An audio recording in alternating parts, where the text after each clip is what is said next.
Welcome back, ladies and gentlemen, to the latest edition of the Woke Bros. Of course, I'm your co-host, Big Waz, aka Wazzy Lambrain. I'm joined as always by my brother. We both took off last week, man, but we're back like we never left. Nando Vila, what's going on, brother? Doing well, just enjoying the World Cup. Greatest time. It's the best, like when there's just It games is. every day, you just It is. it's fucking great, Even in the It's, dead of winter, I yeah, still am really into it. I love that if I happen to wake up at 7 o'clock in the morning on a given day, there is a match on. yeah, like Like an it's important just one. Yeah. an important. It's just an incredible feeling. I took in most of the start of it while I was in Georgia. That The was group stage great. is the best. The group Yeah, stage is the best. It's so it fun, is. especially the final group stage day, which they're not going to do anymore, which is really sad. But the way they set it up, where it's like, just like, oh my god, this team's out. It's like the Right. goal Yeah, changes yeah, yeah, everything. yeah. All the Like scenarios that could come in. yeah. It's incredible. Just an incredible event. We'll get into that because obviously you're my resident soccer friend. You're an expert in the field, Mhm. and there's just a lot of cool components and a lot of not so cool components, if we're being real, to this year's World Cup. And I want to get into some of those. But first, man, we missed last week, so we couldn't talk about Biden and the rail workers union. But man,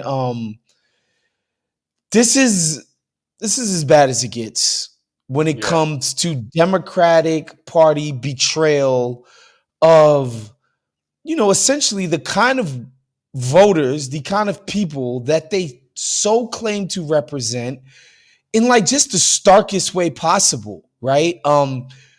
We talked about it in previous episodes. The rail workers were, threatening to strike because they haven't got a raise in how many years. Um, the amount of hours these guys are expected to work and Yeah. be on call for this freaking job is insane. The Zero lack sick of days. no sick days and the paid sick leave, all of these things that are just basic labor rights. Like this, they not trying to get the nice stuff that we get at Spotify. They're not trying to get the Facebook employee benefits. They're not trying to get none of that. They trying to get the basic stuff, man, for a job that is so clearly integral to the functioning of our economy that the damn president and the ruling party had to step in and intervene on behalf of their freaking bosses. Yeah. Of course, Bernard Sanders, GOAT, Mensch, legend that he is, he put forth like, yeah, like guys, like they're just asking for 7 vacation days. Not vacation days, sick Like, days. excuse me, sick days, not vacation days. They're asking for like seven, six sick days. Like, can we at least do that for these people if we're going to force them? If we're going to intervene in here and say, the good of the greater economy is at stake, and this is what federal government exists to do. All right, cool. If we're going to not let the market forces play out the way they're supposed to, capitalist sycophants. I just made that word up. Um, Sycophants. it is sycophant. I mix psychos with sycophant. Anyway, um, and of course the party overruled them, Yeah. and Republicans was like, "Of course not." You shitting me? Workers?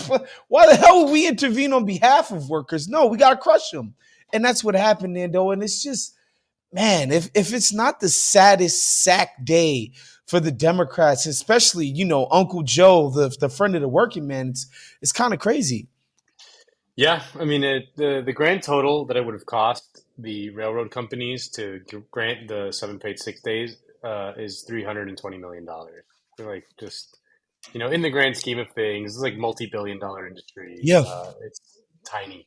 I mean, I think there's a million things to unpack on this one. I think this is like, again, just a stark example of of just the priorities in this country and how the whole thing was framed. I mean, I sent you that super cut of how CNN was covering it. I mean, I think maybe we can Yeah, we'll splice it into the intersperse show. that in Yeah. post for sure. Yeah. A rail strike is one of the most disruptive and expensive things that can happen to an economy. A rail shutdown or strike would disrupt supply chains. A strike means food prices could skyrocket. Many experts are saying would be an economic catastrophe. That could mean a big shortage and massive price hikes. Even gas prices could increase. And it also could cost the economy $1 billion within the first week. That would cripple the economy. I'm not setting aside the concerns of your members, but are you and your members willing to stop the rails, in effect, and accept those costs to the U.S. economy? Do you believe a strike is worth it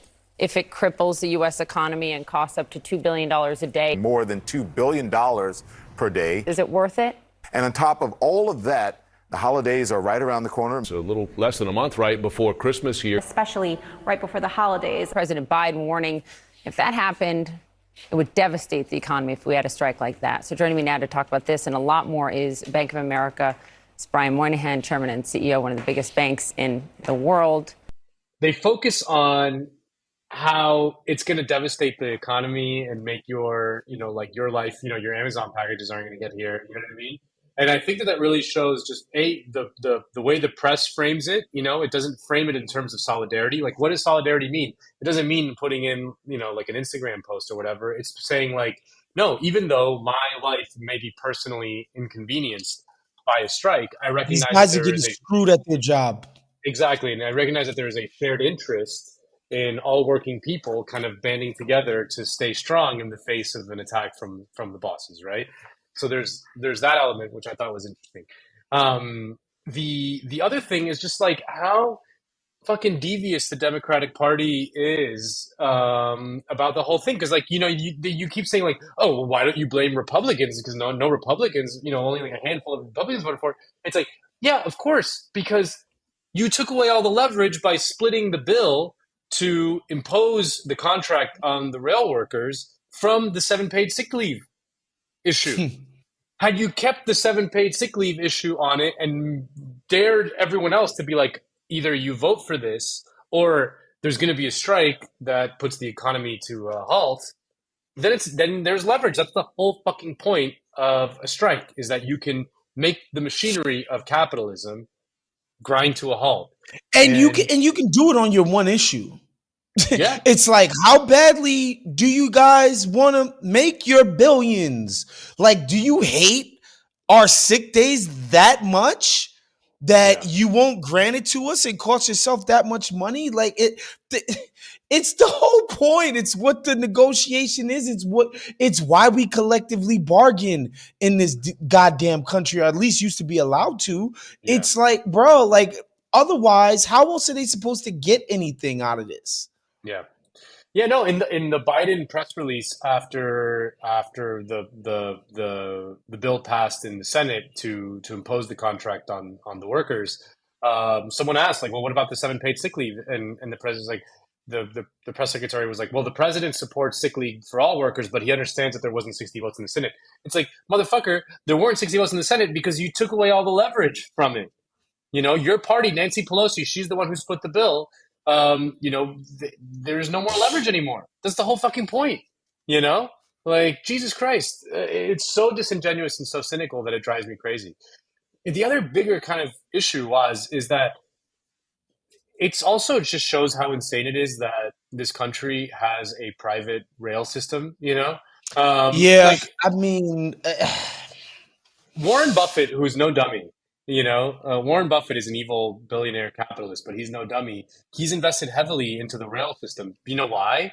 It's because it's a business that prints money, Yeah. Because there is only a certain amount of tracks, that are built by the You government. have to use this. You have to use it. And it's a concession given to private interests who basically have a monopoly over those tracks. Right? You can't build, like, if me and you were like industrious capitalists and we're like, we're going to build a competing rail system and just build some track. Like, you can't do that. You know what I mean? The tracks are what they are. Because when these things were built, like, obviously there was just a lot less people and like houses and towns and like you can't just say one day, like, I'm gonna figure out how to, efficiently run a rail line. I don't think that's good. Like, oh my God, all of the roadblocks that would, magically appear in front of you. And not to mention with this industry, how they would just destroy you in the process, like Yeah, with their connections and their money. Like it's not, they have a monopoly, which is totally. supposed to be, anti-capitalist, but what do I know? You Yeah. know. So but that's why one of the reasons why Warren Buffett has identified this kind of crusty old Hmm. business, the rail business, Hmm. as a great business because they can't lose money. There's no Yep. competition. You Yep. know, it's a great investment in that sense. So it's just insane to me that so there's this rail industry, right, which is essential for the flow of goods in the economy. Mhm. It's essential for the economy to work, as essential as one can be, right? It's handed over to private interests, whose then goal is to shave off all the costs to the brink of all of this thing falling apart, right? You know what I mean? Like that's their incentive, is to just maximize profit, as much as possible. So like they need to shave it. They need to shave the cost to a millimeter of the whole thing kind of collapsing. So what do they do? Is they just lean on workers. They basically, I mean, hearing the stories of some of these rail workers, it sounds fucking awful. It sounds fucking awful. They're on call 24 hours a day, 7 days a week, Mhm. 365 days a year, pretty much. And they basically have 90 minutes to report to work when they get the call, which means like, oh, your daughter's birthday party is coming up next month, and you want to plan something? Fuck Yep. you. No shot. There's They just might. no way. They, some of the horror stories where they're just like, yo, there's times I gotta stay in these damn hotels, and sometimes I don't even get the call, but I need to be close enough to where I'm needed and just be there. Like it's absurd. And then again, this business makes a lot of money. The least you could do for the people who keep the fucking thing running is like not treat them like dirt, man. Like again, there are jobs in the economy, right? Because I listened to a lot of tech media, and when Elon was doing the nasty stuff that he was doing to a lot of Twitter employees, a lot of them was like, "Yeah, it's fucked up," but it's like it's tech workers. Come on, man, these people, they have really cushy ass jobs. Like they're not like iron steel workers. Yeah. They got their severance packages. They'll probably be able to land on their feet somewhere else in tech. It'll be fun. Like there was a sense of just like, yes, it's whack what Elon is doing, but we're talking about the most pampered workers in the economy, broadly speaking, right? Like obviously there's like NBA players and whatever, people that have better benefits that are workers, but the most pampered workers in the economy, that's not what we're talking about here. It's Yeah. literally the exact opposite, man. They do a job that is, can't say enough. It's essential. I know. Remember, these people were a sainted class before. Essential workers. Yeah. Essential workers were a sainted class. They're no longer that, I guess, anymore. Especially not in liberal media. And they don't have these cushy benefits. They're not getting this exorbitant OT. Right? Look, I'm from New York. I have a lot of friends who work in MTA. MTA is another one of those weird, convoluted public-private partnership situations. Long Island Railroad, all of that stuff. Man, these cats get paid. They get OT out the ass. They get their sick days. They get taken care of. Okay. There's an understanding that, like, man, if these fools don't do what they're doing every single day in New York City, that thing can't work. It cannot function. But and New Yorkers complain about the fare hikes and all of that, but everybody kind of understands that the city can't function as it currently stands without the transit system, right? And I'm not saying they're fat cats in the MTA. I'm just telling you, man, those are good jobs. Long Island Railroad, oh my God, great jobs to have. This ain't that. Allows for a comfortable middle class life. Yes, exactly. Secure, Exactly. yeah. Exactly. You get to take your family on vacations, probably own a crib, all of that. It's not going to be some McMansion or anything crazy like that, but you're a homeowner. You can take your family on vacation. You could probably pay for a moderately priced private school if you felt like it. That's what the economy was like in like 1961. You know what I mean? Right. For the vast majority of people in this country, it was like you had a stable, unionized job. Hmm. You weren't rich, like you weren't a Yeah. fucking, No, they're not you rich. weren't No. rich, but you lived a very comfortable, secure middle class life with job protections and yeah. Yeah, That's and what just they're doing to these rail workers is just they're just stiffing them. And the yeah. Dems put their name on this shit and like unabashedly and just with no shit. It's disgusting, bro. I mean, it's just what this is politics. This is what politics really is.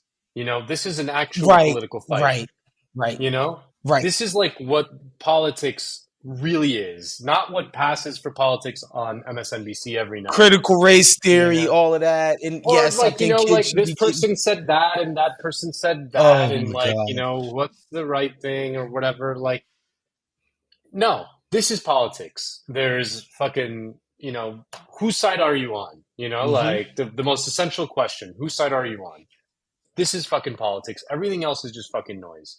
And I think that there's a lot of, in many ways, even though the rail work, the contract was imposed on the rail workers and things like that, like hopefully people can see a story like this and clarify things for them. And I think one of the things that is starting to change a little bit in this country, and it's one of the sort of small green shoots you see on the grim political landscape that is out there when you look kind of ahead into the future, is that some of the more powerful unions in this country are shedding their buck broken Democratic Party, you know, ties and really kind of responding to a grassroots rank and file anger that exists amongst a lot of their ranks to really reform and democratize. So, we talked about it a little bit. There was an election at the Teamsters Union Hmm. that after Jimmy Hoffa's son was retired, and like the sort of left flank of that election, the non establishment wing won. Sean O'Brien, he's now the head of the Teamsters Union, one of the largest, most powerful unions, and he's not a fucking pussy. You know what I mean? Like Hmm. that guy is, he's gonna fight when needed. There's an election coming up at the United Auto Workers, in which there's also a similar dynamic, like this sort of liberal, like go along to get along leadership that is kind of totally corrupt and wholly kind of dependent on the Democratic Party is being challenged from the left, and it looks like the left challenge might actually win. In this rail strike, dude, something like 8 of the 12 unions involved in the rail strike voted to accept the contract, and then the actual rank and file members, voted against it. The leadership wanted to impose the contract on them, and the rank and file was like, "Fuck no, we're not doing it. We're not taking this bullshit contract with no paid sick. What the fuck are you guys doing? Like what? And so you're starting to see kind of more labor militancy Yep. brewing. I'm not saying it's like it's Right. not around the, but it's brewing a little bit. And man, that's the only thing that's going to change the That's political it. landscape in this That's country. it. Nothing That's else. it. It's not gonna be sloganeering. It's not gonna be marching for no fucking reason. It's going to be Warnock behind. beating Herschel Walker, It's not which we'll gonna talk do. about. Yeah. It's not gonna do it. It's just organizing and fighting these fucking interests collectively. That's it. Like the Democratic Party will not be your savior. They just prove it time after time after. This is just the craziest shit. It's just like, do you guys have no pull whatsoever with these oligarchs? Like nothing. You can't even convince them of, the slightest concession. I think about Adam Silver and David Stern, right? Where obviously David Stern, he worked for the owners 100%, but he had enough cachet and he was a big enough hard ass that he could get them to see the light on the most important things. Where it's just like, guys, I know we're gonna fuck them. Don't worry. We have to fuck them. We're gonna fuck the players. Don't worry. However, there Well, are the players these, are unionized, though. like, Every there's a single way. There's a way professional for them to basketball player is in the union. You is know. in a union, and there's a way for them to hurt us if we really take this too goddamn far. Like, there's a way that he was able to explain that, and I understand.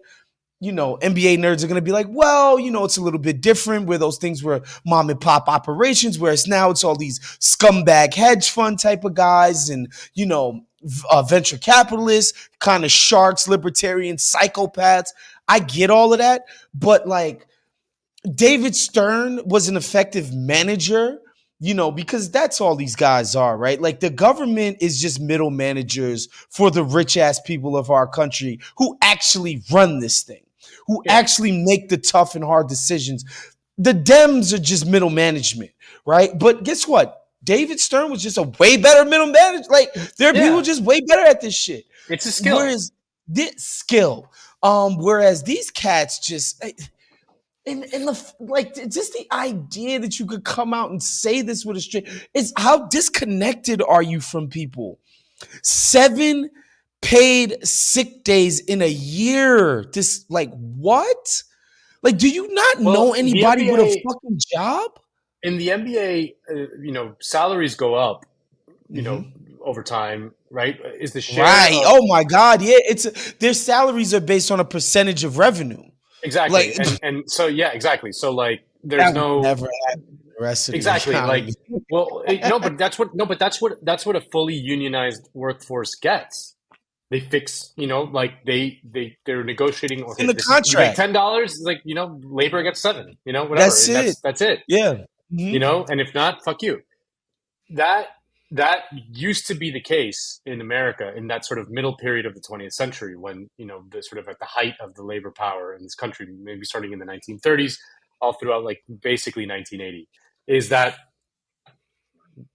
wages for average people grew at the exact same rate as productivity and GDP. Okay? In 1980, the GDP and productivity kept on going up, and then the wages stayed flat. Yeah, I wonder what happened. Wonder why that is. That's it. It's it. Like the NBA, they're 100% unionized, and it's like they can't do anything. They can't do anything about it. Like no matter how evil or hedge fundy the owners are, like even if like all the most evil hedge funds in the world got together, at the end of the day, they need the players to fucking play. If not, they don't have anything. Exactly. And as long as the players stick together on this shit, they're never gonna that share of their revenue is never gonna go down. Right. Ever. They've gotten screwed. I think they got screwed. The last time it went down about 6% from 57 to 51. And that was the owners, they circle jerked themselves for that. They were so proud of themselves for that one. But I think after that happened, I think the players became like a little militarized about them. It's just like, these motherfuckers do not deserve more than 49% of this pie that we bust our asses, put our bodies on the line to achieve. And I think, TV contracts keep going up and whatever, but I don't know that they would budge on that, but who knows? But yeah, that was just a divergence. This is just say like the Dems is middle management to the ruling class. They just fucking suck. Yeah. They just suck. I feel like most NBA players, if we're going to use this loose example, see Adam Silver as a pretty benign, whatever force. They're not, they don't see him as like some fucked up, we hate him kind of situation. It is what it is with him, right? I think they actually get along with him pretty well, especially leadership, which might be a little too well, but whatever. That's another conversation for another day. I don't see how American workers, American citizens can look at the Democratic Party and say, you're effectively doing your job. It's absurd. And with that, we do got to get to Warnock and Herschel Walker. Speaking of which, because just man. Warnock wins this race for the Senate seat in Georgia by the skin of his teeth in a runoff. But again, I'm of two minds with this. Like, part of me is like, wow, okay. Herschel Walker lost. One of the worst candidates we've ever seen in our lives. Probably the worst since Roy Moore, who was known for touching little girls. Okay? Yeah, yeah. He's probably a little bit better than that. Still could have won this race. Like it's like I'm happy Warnock won, but I'm also just like, whew, whew, whew. Yeah. I'm seeing buzz for Warnock as like the future kind of leader of the Democratic Party, Oh my like god. post Biden, Black Reverend from the South, Oh my god. uh that's what they're saying, dude. Yeah, I mean, he barely beat Herschel Walker, like as you said. I mean, dude, we were just like laughing about it before the show. It's like it's fucking Herschel Walker was going to be in the United States Senate by like a millimeter, you know? He Fucking got Herschel Walker. 1.6 million votes in the It's state of wild. Georgia. It's wild. 1.6 million people got up out of their crib or maybe sent the mail in, whatever the hell they did Yeah. to get this man elected. It's the craziest thing I've ever seen.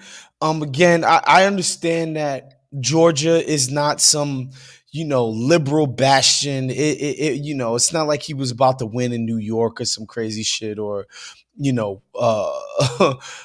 any other, liberal enclave. But it's just, whew, American politics are just unhinged at the moment, right? And Yeah. the guy can run there's no real campaign, Yeah. Sometimes you see Republicans win. It's like, all right, that guy was kind of savvy in how he got that done. Herschel Walker was just like, I'm Herschel Walker. I used to be good at football. I delivered memories for a lot of the older folks here in Georgia.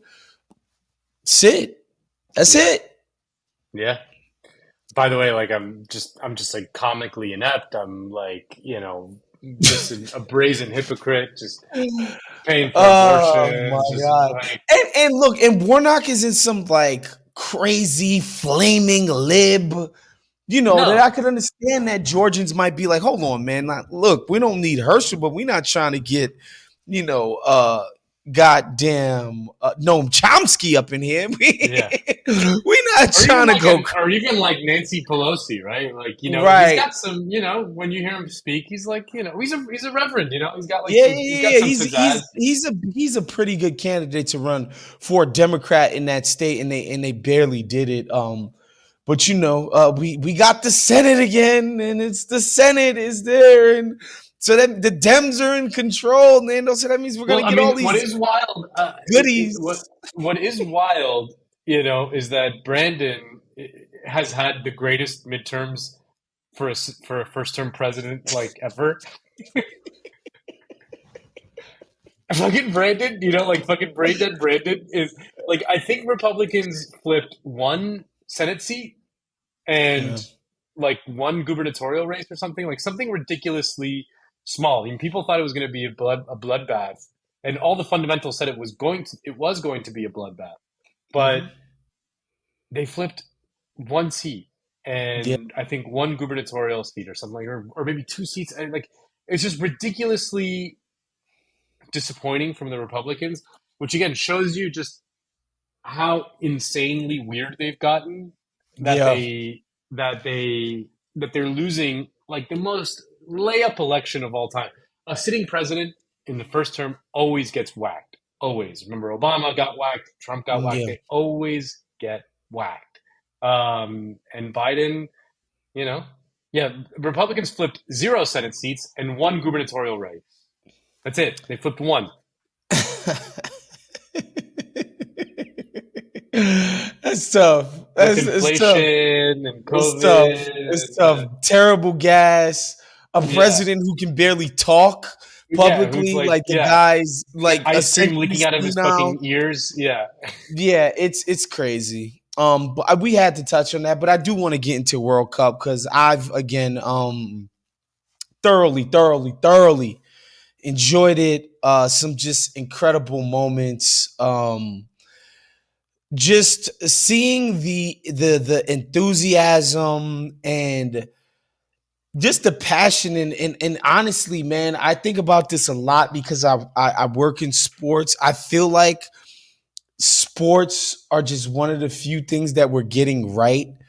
Just generally, just the idea that all of these people want to come together and do this and have fun and sing songs and scream at other fans and do all of this, like, just as a humanity, I tend to get a little bit sentimental about what we do with sports, and the World Cup is an example of that. And of course, we know what happens. The ruling class is going to weaponize our goodness against us and do all kinds of fucked up shit, like, slave labor and all kinds of Yeah. crazy corruption and all of that. Like, we know that. We know they're going to weaponize our love and our joy and our passion for this thing. They can't just let us do that and be humane about managing that. They got to be disgusting about it. But I've thoroughly enjoyed these past few weeks, man. I mean, dude, it's just every game has stakes. This is my big problem with American sports. Outside of the NFL, in which every game feels like it has stakes, for whatever reason. But dude, I used to be such an NBA fan, and I really struggle to get into it. Every year, I'm like, maybe this year I'll follow the Heat again, and I'll get excited Bro, about it. the And then 82 game thing is a lot. dude, It's a lot. not It's a just the number slog. of games, but the fucking regular season doesn't fucking matter. Yeah, You it's know? just straight up. I'm literally, and I think it's because I've become such a big fan of the Premier League and a lot of other European soccer. It's just what you said. I'm of the mind the NBA needs to strip it down dramatically. Like, Yeah. do a round robin. Everybody plays each other twice, once at each person's stadium, And boom, out of here. and boom, we're done. Like, Yeah. let's No, and they should go. limit the number of people that the number of teams that make the playoffs. Yeah, and then limit every the game- playoffs, all of that stuff. Yeah. My dream, honestly, I'm not gonna lie. Part of me is just like, man, why don't we just do the Premier League? Fuck the playoffs. Yeah, a league format. Just Let's- whoever wins the let's- most games. That's wins. it. That's it. Yeah. It's a Maybe long ass. Maybe do sprint. one final. Like Maybe, it used yeah, to be, maybe like it used to be in baseball. Where Sure, the there was final pennant. team. Yeah. Yeah. The final team, two teams can play in the finals or whatever. Figure it Whatever, or out. not, or just do a league. Yeah, Yeah. Because, dude, Yeah. every game from day one, a league format from day one, you got stakes. Yes, You there's got to stakes. win every game.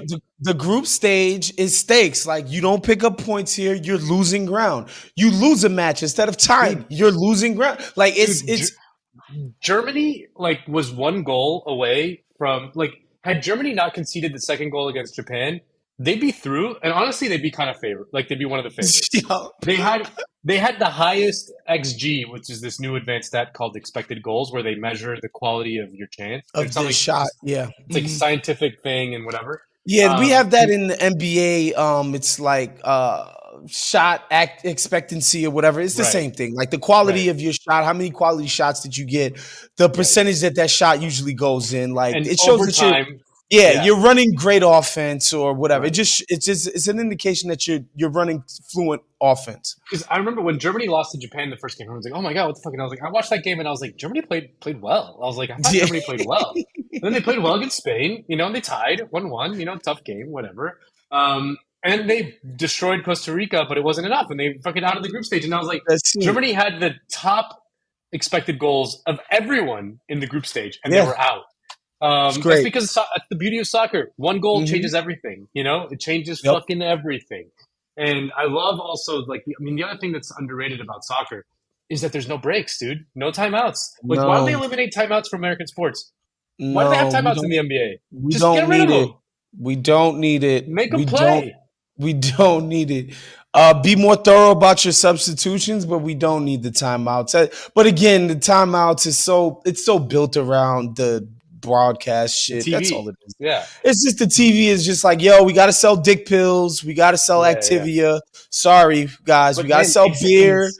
In soccer, what happens is a goal changes everything, right? And in what would happen in American sports is okay, you're up 2-0, and the other team scores a goal, and then you just call timeout. And then you're like, let's gather ourselves, let's No, the and then- soccer no. could just be an avalanche. You're out there and you're like, oh shit, I got all of a sudden I got it's the fear starts crawling into you, and you can't look at your sideline. You can't step off the field for a second, get some water, and just gather yourself and just be like, okay, we got this. Like, no, you're out there and you got to fucking go. It makes it so much more exciting. And man, the World Cup just is so fucking fun. It's Dude. incredible. It's just, Look, I don't need to get into the fucking Doha, the I went into it Qatar. on American Prestige Yeah, this week. Check it out. go listen to American Prestige. Nando's on there. Obviously, Danny Bessner is our brother. He's basically a woke bro. Go check that out. They get into the politics of Qatar and all this shit, what the Gulf states are about, and sports washing and all of that. We're not going to do that here. I want to get into sportsy, takey stuff. Because I remember, Let's do it. Like, yeah, let's do it. I remember, I guess it would have been 2014 when James had that incredible World Cup, and he became a guy just from that World Cup. Who do you think is the James of this tournament? Good question. The kid, well, dude, the guy from fucking Portugal that just scored 3 goals, Cristiano's backup that came in. Bruh. Dude, I never even see that guy play. Like, I'd heard his name, Bro, but I'd never playing seen in him the play. bullshit league right now, Yeah, and he's playing in Portugal and Benfica. Yeah. And dude, that first goal, he just turns and just fucking rifles it in the top corner. I was like, shit, that is fucking. And then he scores 2 more, and I'm like, this is Cristiano's 21-year-old backup. I'm like, this guy might go for big money. The guy, I mean, he's not exactly James because people did know him, but the kid, the 19-year-old from England, Jude Bellingham, is gonna yeah. Yaya Toure just put out an article in the Athletic today where he's praising that dude. He's like, bruh, he's been my favorite, most exciting guy to watch in the tournament right now. Yeah. He's 19 years old. He's the captain in Borussia Dortmund. He's one of the captains of Borussia Dortmund, which is pretty impressive when you're 19 years old. That's a big club. Yeah. In Germany, he's like living in Germany. It's like a whole. I mean, he must be like mentally really tough.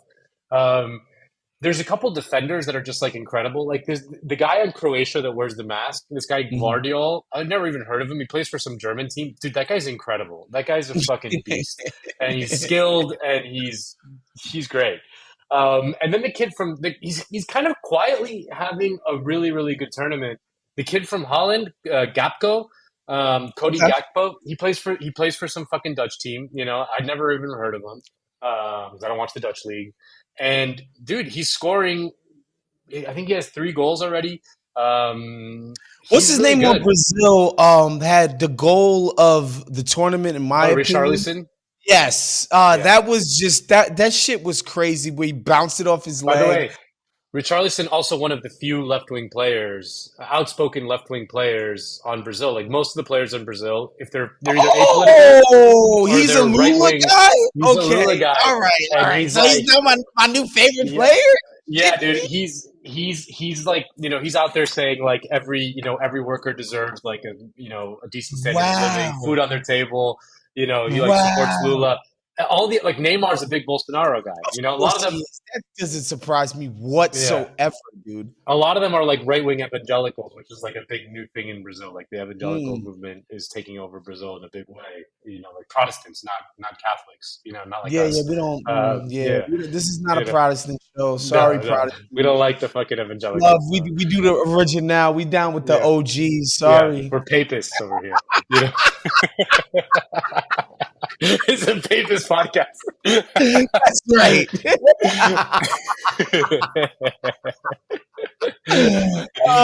Anyway, so he's a left-wing guy. He's a cool guy, dude. He just signed. He signed this summer for Tottenham, so he's a kind of big team already. He just. I feel like his name hasn't really become like a thing yet, but he's been pretty impressive. Although I will say. I'm not gonna lie. I've always been a bit of a Neymar skeptic, where it's just like, they're just a different animal when he's out there. That game that match that he didn't play, they didn't have the feel right. He's just their most creative guy, and Brazil looks good. Brazil looks good. That's what I was gonna say. I hate to be that person that is just like, the Brazilians are gonna win the cup again, but it feels that way watching them play. They have everything, dude. That's the thing is they have everything. They don't have holes. They Yeah. really don't. Their They keeper got the is so athletes good. on the back Like their line. They got goalkeeper, the creativity. Yep. yeah, their goalkeeper is so good. Like that Allison, that fucking guy is so good. Their defenders are all so good. You know, their midfielders Casemiro and Lucas Paqueta. That kid Lucas Paqueta is fucking nasty. He is, dude. He's another guy. Like he's kind of quietly putting together an amazing tournament. Like he's so creative. He's so good. He's not even that famous. He plays on West Ham United. He's not like, he's not like on one of the biggest teams, but he's fucking filthy. And Casemiro obviously has won 5 Champions Leagues with Real Madrid. That guy's a Yeah. fucking winner. And then Vinicius, so much speed on the wings with Vinicius and Richarlison, Neymar creativity, and then Richarlison, Rafinha and Vinicius, and then Richarlison up top. They're stacked. They got everything. I mean, in terms of talent, really the only team that can measure up is France. But France, they don't have as good a midfield, Mhm. Although Griezmann is playing in the Neymar role and he's playing really well, and then Mbappe is just a fucking dude. Yeah, That guy is he's pretty fucking ridiculous. Like I know I dude. talked a lot of shit at your birthday party about how he Yeah. can't fuck with our guy over there, Holland. But like watching him in this tournament, because I'm not gonna lie, I don't watch a lot of PSG matches. I'm No. sorry. I don't Who watch them would? beat up on a bunch of fucking bum ass French teams. I'm sorry, I could give a fuck about that. But like watching him in this tournament, like he's so good at just imposing his will, right? Dude. Like it's just like he sees like one guy trying to mark him, and he's just like, bro, like He's so much I'm not faster. gonna allow you to do that. No, He he's doesn't so much allow faster. the other team to Yeah. just play him. So it's really cool to watch him, and he's been really unselfish with the ball. This tournament, he's not trying to like be a glory hog and be like, no, it's about me scoring a hat trick every game. So that's been really cool to watch. So yeah, Mbappe he's fun. He's Yeah. good. But yeah, I really truly do, and I'm not being a Haitian right now by doing this.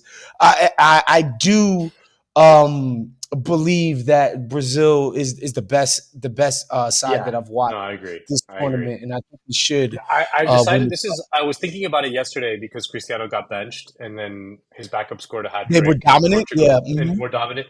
And I was thinking that this is the funniest possible outcome for this World Cup was Portugal. So Portugal benches Cristiano, and they make it to the final where they play Argentina, and Messi starts, but Cristiano's on the bench, and then Portugal wins. So then Cristiano technically has a World Cup. Like Oh my god, that would be just. I think I would spend about 10 days straight listening to nothing but soccer podcasts Yeah. about that dynamic. That would be just incredible. because it feels like if Messi wins it, like the GOAT conversation, it seems like it's really hard to argue against him. It's tough for you know? Cristiano. Yeah. It's tough for Cristiano, and it's tough for like pretty much everyone else. Like it's tough for Anybody, Maradona, yeah. it's tough for Pelé, it's tough for everyone. Messi, his numbers are like Gretzky level, but he just doesn't have the World Cup. And yeah, it's a little Stugazzi, but like like Do where it the in rings. World Cup. Yeah, how about that? Do it in the World Cup. Yeah, Do it when it counts. exactly. So the idea of Cristiano winning a World Cup, but as a backup, is just like Yeah, that would be hilarious. perfect chaos. Man, yeah, I cannot wait for Friday. I'm gonna figure out. Yo, Are you going anywhere to watch France and England on Saturday? Dude, I'm flying to Mexico this weekend. So Oh, whoa, Lord! All right, well, I wait, are there games tomorrow? Wait, is it tomorrow that there's games? think it's Friday and Saturday. Yeah. Yeah, it sucks that there's two fucking days without games. It's terrible. Yeah, Friday. Yeah, no, I'm gonna be gone all weekend. All right, but we should get together. We should get together on Tuesday and Wednesday to watch the semis next week. All right, yeah, perfect. I'm with that. Let's lock that in. We will see you guys next week. Make sure you become a Patreon. Patreon.com/CountTheDink. Support what we're doing up here. It's a cup of Starbucks every single month. We'll see you guys next week. Peace.